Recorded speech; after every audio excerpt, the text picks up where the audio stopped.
Well, as I always say, until there comes a time, if it happens, where I'm invited to the actual Oscars because I'm nominated, this will be where I go because it's the most fun. Everybody's having such a good time. My buddy Cheryl Lee Ralph is one of the hosts tonight, so I'm very much looking forward to that. And she also promised that she would get me backstage so I could meet Chappell Roan. So I'm super excited. Well, I mean, first of all, now more than ever, we need to make sure that people are aware of the challenges that the community faces and, you know, living with HIV/AIDS and having enough money to pay your bills, to get your meds. We've made enormous strides, thank God, since I was coming up, since Cheryl was coming up, and you would hear, oh, a friend has that new disease, and the next thing you knew, you had lost another friend. And those are awful, horrible times. We're doing better than that, but people are still struggling.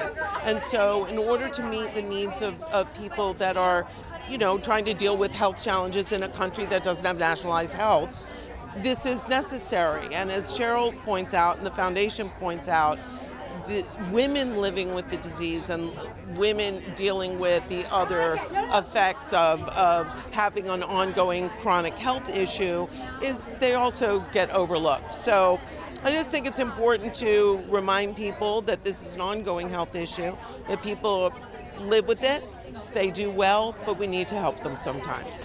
You know, it was, I think, a beautiful year for movies, and I use that word purposefully. There are years where we have giant blockbuster movies that everybody goes to see, and then you're like, well, which blockbuster is going to win? This year was a lot of kind of smaller movies and Wicked. And by the way, I loved Wicked. Like, that winning any of these awards would be fine with me. I loved the performances. I thought it was beautifully done. It was one of those movies where you would stand up in your own house and applaud it if you were watching it at home. It's just gorgeous. But I really loved Anora.